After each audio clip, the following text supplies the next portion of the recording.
Que a graça e a paz do nosso Senhor Jesus Cristo seja na vida de todos os irmãos. Amém?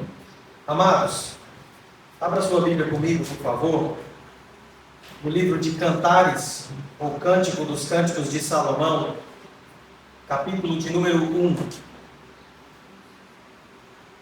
Em continuidade à nossa série de mensagens deste livro tão especial da Palavra de Deus. Capítulo 1, versículo 12 a 14. Apenas esses 3 versos da Palavra de Deus. Amém? Todos encontraram? Cântico dos Cânticos, capítulo 1, versos 12 a 14, dizem assim: Enquanto o rei está assentado à sua mesa, o meu nardo exala o seu perfume. O meu amado é para mim como um saquetel de mirra posto entre os meus seios, como um racimo de flores de rena nas vinhas de Engedi, é para mim o meu amado. Amém. Vamos orar. Senhor, nós te agradecemos pela tua palavra. Pedimos que o Senhor nos ajude nesse momento. Que o teu Santo Espírito ilumine as nossas mentes e nos conceda forças para obedecer o que a tua palavra nos ordena. Em nome de Jesus. Amém. Meus irmãos, nós, a essa altura, já devemos ter percebido como o livro de Cântico dos Cânticos fala do amor de uma forma riquíssima. Nós falamos aqui que este livro é um poema de amor, uma música romântica de certa forma. E não é apenas uma música de amor, mas é a melhor de todas. Nós temos aqui o Cântico dos Cânticos, o mais belo, o mais excelente, aquele que celebra a pureza e a santidade de uma relação amorosa. Salomão escreveu 1005 cânticos, e ele disse que esse aqui é o Cântico dos Cânticos, ou seja, o melhor dentre todos aqueles que ele havia composto. E aqui, irmãos, como eu disse, nós vemos que o amor é tratado de forma rica, numa linguagem profunda, que mostra a beleza, a transcendência que há no amor, nesse dom divino, nesse dom que Deus concedeu aos homens. Salomão não apenas escreve, não apenas compõe um poema, mas é como se ele estivesse pintando um quadro diante dos nossos olhos, um quadro vívido, com cores vibrantes que demonstram a beleza transcendente dessa dádiva que Deus nos deu, que é o amor. Ao longo de todo o poema, irmãos, nós já percebemos isso e vamos perceber nas nossas próximas meditações. Salomão usa com muita sabedoria várias comparações, várias ilustrações para mostrar a beleza desse amor para nós. Ele fala aqui de forma bastante simbólica para descrever a relação amorosa da Sulamita e do seu amado, o rei, que também é um pastor. O amor dos dois é comparado com várias coisas nesse livro, como por exemplo, com bebidas, como o vinho, capítulo 1, verso 2, nós meditamos há algumas semanas nesse verso. Com alimentos como frutas, capítulo 2, versos 3 e 4, nós meditaremos em breve, se Deus quiser. Com leite e mel, capítulo 5, verso 1.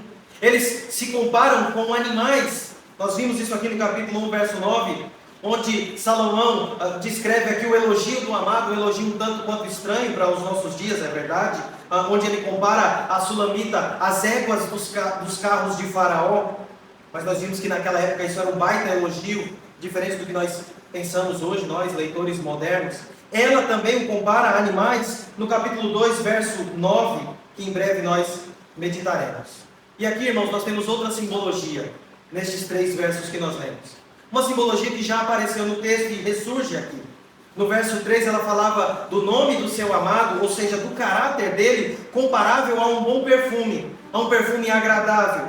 E aqui, irmãos, essa figura do perfume retorna, revelando que o amor desse casal é tão agradável, é tão belo, é tão bom, que ele é como um perfume, o aroma de um bom perfume que exala no ar. Ele é tão agradável, tão deleitoso, como uma fragrância que se difunde no ar. As palavras, irmãos, que a Sulamita dirige ao seu noivo, nos transporta para um cenário diferente, um cenário perfumado, como um jardim de flores, de certa forma algo que nos lembra até mesmo o jardim do Éden.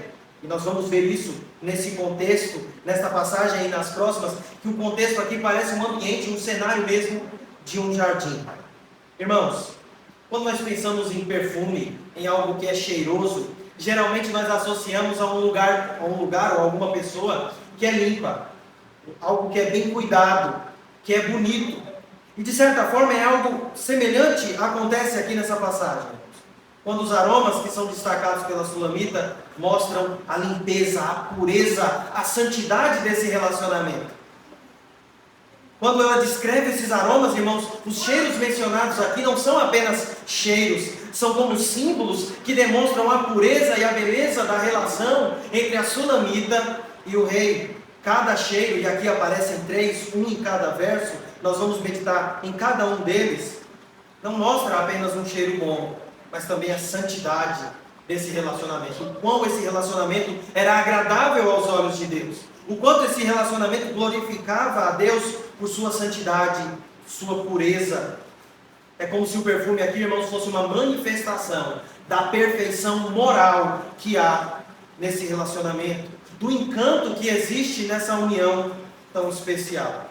Nós não sabemos se essas palavras da Sulamita, quem fala aqui é a mulher, nós não sabemos se essas palavras ela diz diretamente ao seu amado, ou se ela simplesmente está pensando consigo mesma.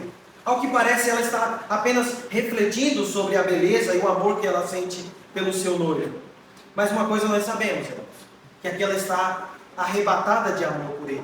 Como ela havia dito no verso 2, ela está embriagada de amor por ele, porque o seu amor é para ela como um vinho, aliás, melhor do que o vinho. Ela ficava inebriada, tonta de amor pelo seu amado. Isso fica claro nas suas palavras ou pensamentos, seja qual for o caso. Os elogios que o amado fez, verso 8 a 11, nós meditamos na semana passada, ele os fez com o intuito de encorajar a moça. Ela estava triste, estava abatida por causa da sua aparência. Ela tinha medo de ser desprezada pelas outras mulheres de Jerusalém e também pelo seu amado, então ela começa a lamentar, ela começa a se justificar por causa da sua aparência humilde de uma trabalhadora do campo. Então ele começa a elogiar ela, visando encorajar o seu amor. E quando nós lemos esses versos, 12 a 14, nós vemos, irmãos, que os elogios do amado cumpriram o seu propósito. Ela agora está encorajada. Ela agora está segura do amor que o seu amado sente por ela. E agora, irmãos, com essa confiança renovada, a Sulamita devolve apreciações também ao seu amado. É interessante isso, quando nós olhamos em retrospectiva e vemos tudo o que aconteceu até aqui. Ela estava ansiosa, desejosa pelo seu amado, mas ficou triste por causa da sua aparência de uma menina que foi queimada pelo sol por trabalhar ao ar livre. E aí ele encoraja ela. Ela procura o seu amado e ele traz aqui uma solução para que ela possa encontrá-lo. Então ela vai ao seu encontro. E aquilo que havia sido esquecido por um momento, retorna aqui nesse texto. Ela começa a apreciar o seu amado novamente. O foco, irmãos, está no bom perfume do amor. O perfume aqui é um símbolo desse amor desfrutado por esse casal. Ela, aproveitando a ideia de perfume, não apenas diz que o seu amado é cheiroso, alguém que cheira bem, mas para ela, ele é como um perfume em pessoa. O perfume personificado, atraente para ela em todos os sentidos. Não apenas os sentimentos, as coisas mais subjetivas, mas também suas sensações. Nesse caso aqui, o seu olfato. O cheiro do seu amado era algo que também atraía a Sulamita. Irmãos, eles estavam juntos. Tudo que eles queriam. Versículo 7, ela procura por ele. Ela quer estar com ele. Mas ela diz que não vai procurá-lo, porque ela não queria ser vista assim. Uma mulher que fica entre os acampamentos dos pastores, procurando por um homem, para não ser confundida com uma prostituta. E aí no verso 8 ele traz uma solução. Ele diz: apacenta os teus rebanhos, porque se você me procurar entre outros pastores com o seu rebanho, você não vai ser confundida com uma meretriz. Você será vista como uma pastora também. Então ele cria essa solução para que eles possam se encontrar. E enfim, eles estão agora juntos. Eles que tanto queriam, desejavam estar a sós, agora conseguem se encontrar de forma íntima, de forma romântica, de forma agradável, tudo o que eles mais desejavam. Irmãos, ela aproveita a ocasião e deixa mais uma vez transparecer o amor que ela sente pelo seu amado, que se manifesta aqui nos aromas que ela passa a descrever. E como eu disse, são 3, um em cada verso.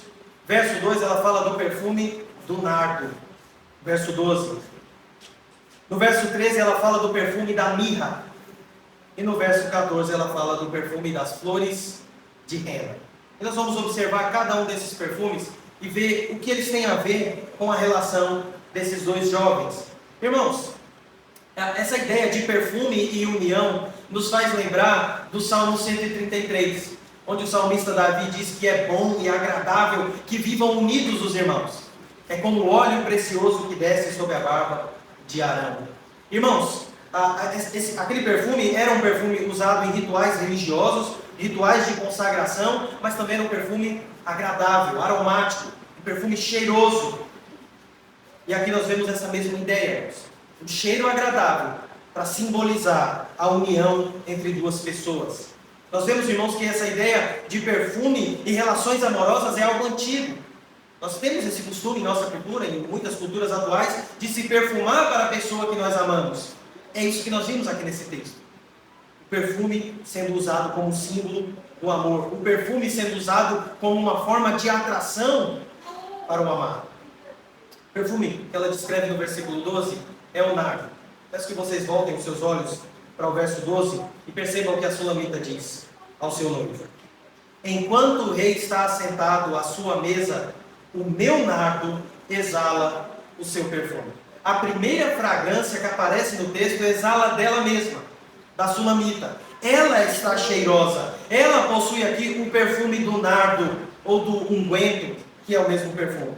E esse perfume, irmãos, ele era um óleo bastante aromático, que ele era feito de uma planta da região do Himalaia, na Índia. E esse perfume, irmãos, não era qualquer perfume. Era um perfume muito raro, um perfume escasso, difícil de produzir, difícil de encontrar. E por isso era um perfume caríssimo. Irmãos, o texto não diz, mas é evidente que esse perfume quem deu a ela foi o seu noivo, o seu amado. Provavelmente ele era alguém rico, porque ele era um rei. E ela era uma moça humilde, de família pobre, que era uma mulher, uma camponesa, uma trabalhadora rural. Provavelmente, ela, tendo esse perfume, provavelmente era um presente do seu próprio amado. Então ela usa esse perfume, que provavelmente foi ele quem deu, para agradar a ele. Ela quer estar cheirosa, perfumada, para o amor da sua vida, o rei. E aí, irmãos, quando nós olhamos para o verso 12, ela diz que enquanto o rei está assentado à sua mesa, o seu perfume se difunde no ar. O seu perfume pode ser sentido por ele. Se ela está fazendo referência a ele, ela está querendo dizer que ele sente o seu aroma enquanto ele está assentado na mesa. Porém, irmãos, essa tradução que diz que ele está sentado na mesa é diferente em outras versões da Bíblia. Porque essa tradução nossa, que diz que ele está na mesa, dá a ideia de que eles estão aqui talvez num banquete, provavelmente no palácio. Mas, irmãos, provavelmente não é esse o caso. O texto não dá a entender que haja mais alguém nesse cenário além do casal. Provavelmente esse não é um cenário público, não é uma ocasião pública, mas uma ocasião totalmente privada, íntima dos dois. Provavelmente eles estão a sós. E esse argumento é reforçado, irmãos, pela ideia de que a palavra mesa, no versículo 12, a palavra hebraica também poderia ser traduzida por sofá ou divã, o que traz a ideia de um cenário mais íntimo, um cenário, uma cena mais erótica, mais sensual, em que ela se aproxima o suficiente do seu amado, de modo que ele possa sentir o seu cheiro agradável. Eles estão aqui se relacionando intimamente. Não foi isso que eles buscaram? Nos versos 7 e 8, ela queria estar com ele cria uma ocasião para se encontrar sós com ela, e aqui eles estão, provavelmente, sozinhos. Não há outras pessoas nesse momento. E o cheiro suave da sulamita desperta os sentidos e as emoções do seu noivo. E aí no verso 13 ela destaca outro aroma agradável, que é o da mirra. Verso 13 diz assim: o meu amado é para mim um saquetel de mirra posto entre os meus seios. Irmãos, mirra era uma goma, uma espécie de resina, bastante perfumada também, bastante aromática, que era extraída de uma árvore do sul da Arábia. Perfume muito usado também naquela época. E esse perfume, quando estava em sua forma líquida, mais rala, ele era carregado em pequenos frascos, garrafinhas, como o perfume o nardo, do verso 12. E ele podia ser transportado. Mas havia também uma outra forma em que essa substância vinha num formato um pouco mais consistente, como uma goma mais resinosa, mais grossa. E nessa consistência, a mirra, ela era usada em uma bolsinha de pano com um cordão pendurado no pescoço das mulheres e ficava posicionado entre os seios delas, para que elas pudessem ter uma fixação maior daquele perfume e pudessem ficar perfumadas o dia inteiro. Quando ela usa, quando ela fala desse perfume, ela diz que o seu amado é para ela como esse perfume, que fica próximo dela, como essa bolsinha perfumada que fica no seu busto. Ela diz, o meu amado para mim é como esse perfume que fica ao meu peito, que fica próximo de mim e eu posso sentir o seu aroma. Um comentarista, irmãos, desse texto, chamado David Merck, ele de fato comenta que ela usa esse cosmético para descrever o seu próprio amor por ele, o seu próprio amado. Ele diz o seguinte, comentarista: ela o descreve como sendo o perfume predileto da vida dela, e a fragrância dele não sai da sua memória. Ele continuava em todos os pensamentos dela, assim como o bom perfume permeia todo o ambiente em que se encontra. Ela mostra aqui a proximidade que há entre ela e o seu amado, na figura desse perfume que fica entre os seus seios. Ao que tudo indica, irmãos, isso é mais do que uma comparação. Talvez ela esteja descrevendo uma cena real aqui, que de fato estivesse acontecendo. Talvez ela tenha se deitado com ele no seu divã, e ele talvez tenha posicionado a cabeça dele entre os seios da sua amada. Talvez seja essa cena erótica e sensual que esteja acontecendo aqui neste momento. Isso é reforçado, irmãos, porque algumas traduções da Bíblia, como a NVI, por exemplo, traduzem o verso 13 da seguinte forma: o meu amado é para mim como um sachê de mirra que passa a noite entre os meus seios. A mirra, portanto, irmãos, descreve aqui a intimidade do casal, a intimidade desses jovens que estão juntos e estão se amando. Talvez seja esse o caso. E aí, por último, irmãos, ela vai descrever no verso 14 outro perfume, outro aroma que simboliza o amor que eles sentem um pelo outro, que é o perfume das flores, flores de rena. Verso 14 diz assim: como um racimo de flores de rena nas vinhas de Engedi é para mim o meu amado. Irmãos, racimo, essa palavra racimo significa buquê, ramo, cacho. Então ela está comparando o seu amado a um buquê de flores. Ele é para ela tão perfumado como um buquê de flores. Esse termo é frequentemente usado, irmãos, para se referir às uvas. Capítulo 7, verso 8 e 9 nos mostra isso. Mas aqui o termo está ligado à rena. Perceba que o texto fala que são as flores de rena, que é uma planta, um arbusto bastante conhecido no Egito e na Palestina, e era um arbusto muito usado porque dele saía uma substância avermelhada que as mulheres usavam para pintar o cabelo e as unhas. Mas ela está usando essa comparação aqui, irmãos, para falar não dessa substância, mas do perfume agradável que havia nas flores dessa planta, nas flores desse arbusto. E mais, não se trata de uma rena qualquer. Perceba que ela é específica em dizer que ele é como o perfume das flores de rena de uma região bastante destacada por ela aqui, bastante específica por ela aqui, que é a região de Engedi. Ela diz isso no verso 14. Engedi, irmãos, ficava perto, às margens do Mar Morto. Então veja, era uma região desértica, uma região infrutífera, e bem no meio do nada havia Engedi, que era um oásis agradável, com queda d'água, com ribeiro, um lugar deleitoso no meio do nada. Sabe o que a Sulamita está dizendo com isso? Ao dizer que ele é como essas flores dessa região de Engedi, ela está dizendo, irmão, que o seu amado é um verdadeiro oásis no deserto. Um paraíso verdejante bem no meio de um lugar ermo, monótono, de areia e pedras. No meio do nada está Engedi, um lugar que é como um paraíso. Ela diz, o meu amado é assim para mim, como esse oásis no meio do deserto. Se no verso 8 Ele diz que ela é a mais formosa entre as mulheres, dando a entender que para ele não existia mulher nenhuma no mundo além da sua amada. Aqui ela está dizendo a mesma coisa. Ela está dizendo: os outros homens são para mim como areia, e o meu amado é como este oásis no meio desse deserto de areia e pedras. Eu só tenho olhos para ele. É isso que ela está dizendo. Para cada um, irmãos, o outro era único. Não havia terceiros nesse relacionamento. O rei só olhava para a sulamita. A sulamita só olhava para o rei. Todas as outras pessoas eram como nada diante do amor que eles sentiam um pelo outro. Irmãos, o que nós aprendemos com esse texto? O que esse texto nos ensina? É óbvio, irmãos, que esse texto não nos ensina sobre perfume. É óbvio que o foco dessa passagem não são os cheiros em si, mas aquilo para o qual esses aromas apontam. A beleza e a santidade de um relacionamento amoroso que glorifica a Deus. Este é o foco da passagem. É para isso que esses cheiros apontam. É isso que Salomão quer nos mostrar nesse texto. Observemos agora, irmãos, a partir desse texto, desses 3 versos que nós lemos, 2 lições importantes em termos de casamento, de relacionamentos conjugais. A primeira delas é a respeito da intimidade. O noivo e a noiva estão juntos e eles podem se deleitar na presença um do outro. Irmãos, eu fiz essa mesma aplicação aqui na semana passada, mostrando que o texto dos versos 8 a 11 também apontam para a intimidade do casal.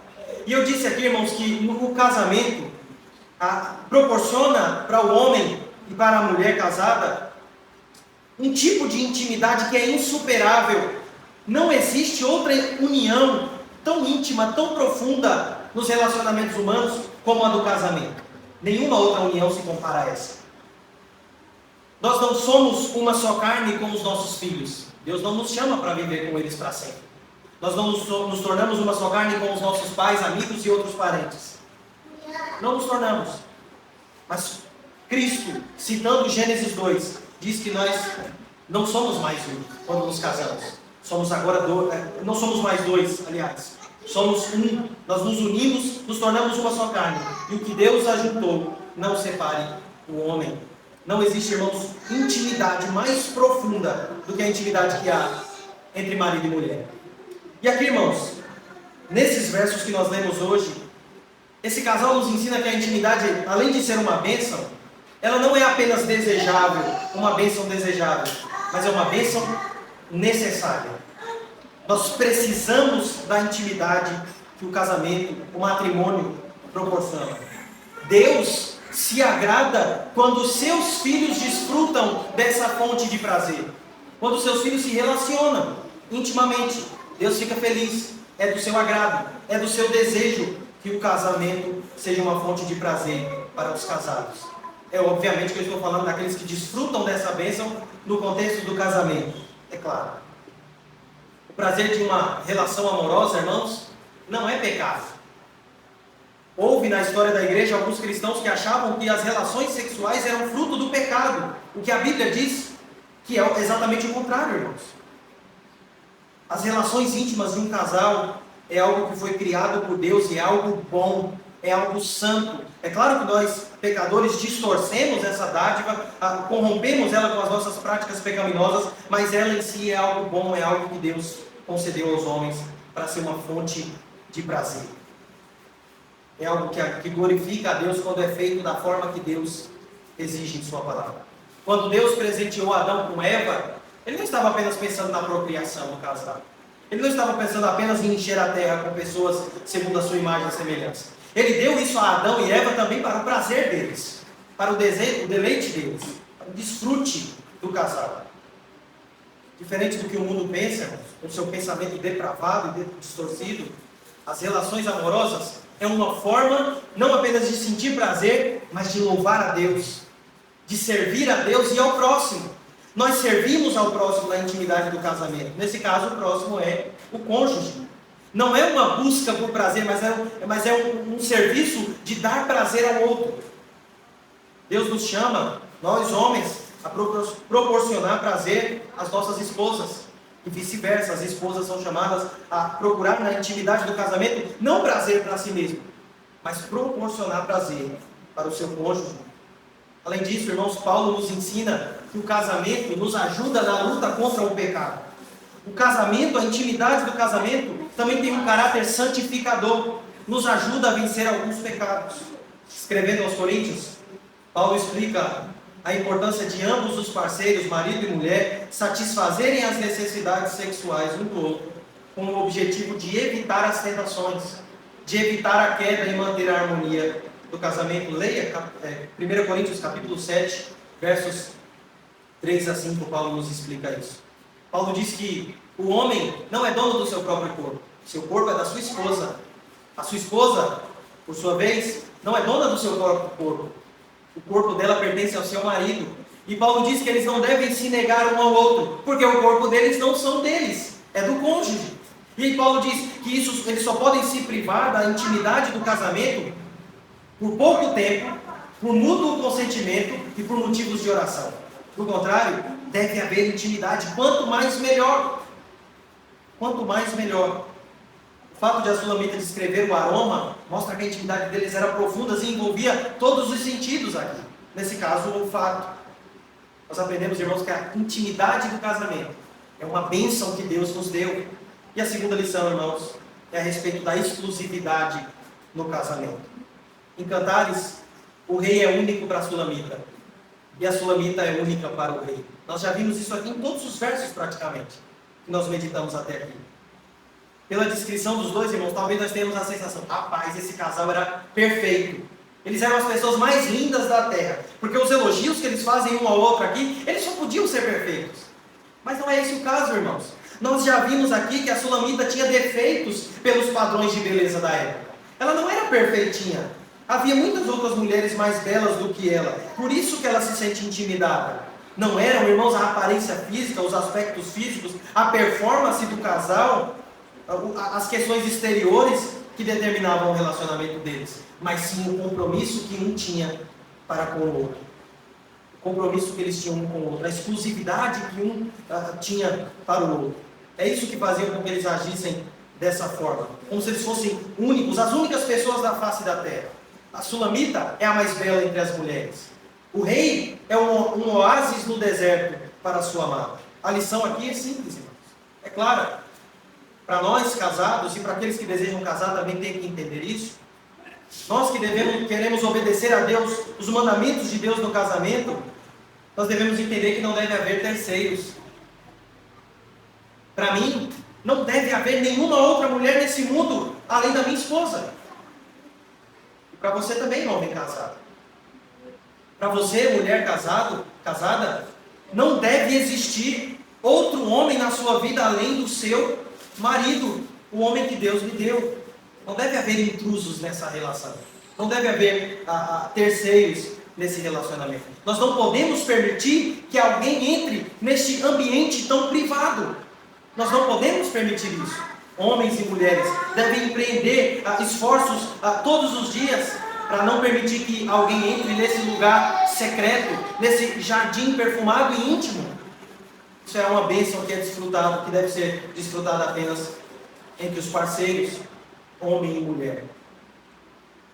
O texto vai mostrar isso com mais ênfase lá na frente, capítulo 2, verso 16, quando a Sulamita usa aquela famosa expressão que diz: eu sou do meu amado, e o meu amado é meu.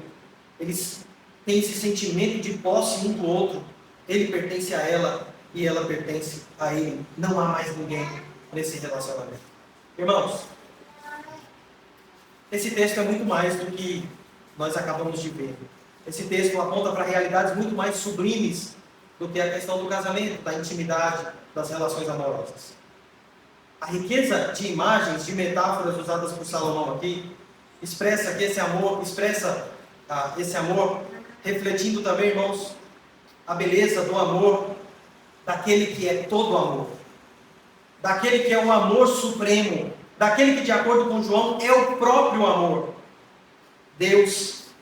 É impossível, irmãos, meditar em tudo isso que nós vimos aqui hoje e não enxergar nisso o amor de Deus, principalmente na pessoa preciosa de Jesus Cristo, que é a expressão máxima do amor de Deus. É com Cristo que Deus prova o seu amor por nós. Romanos capítulo 5, verso 8. conforme, irmãos, é tipificado no amor desse casal, o amor de Deus por nós também espalha o seu bom perfume. O amor de Deus por nós também espalha o seu aroma agradável na pessoa preciosa do seu filho. Irmãos, nós estávamos espiritualmente mortos, todos nós aqui que somos salvos. Estávamos mortos em nossos delitos e pecados. Usando a linguagem desse texto, nós fedíamos, nós estávamos podres no nosso pecado. Como Isaías vai dizer no capítulo 1, nós estávamos como uma pessoa purulenta, cheia de feridas que não foram tratadas. Nós éramos como leprosos, irmãos. Nós fedíamos como o corpo de Lázaro, que jazia há 4 dias naquele túmulo, e a sua irmã dizia que já cheirava mal. João 11:39. Mas pela fé, irmãos, como as irmãs de Lázaro, nós vimos a glória de Deus. No amor dele, demonstrado através da entrega do seu filho.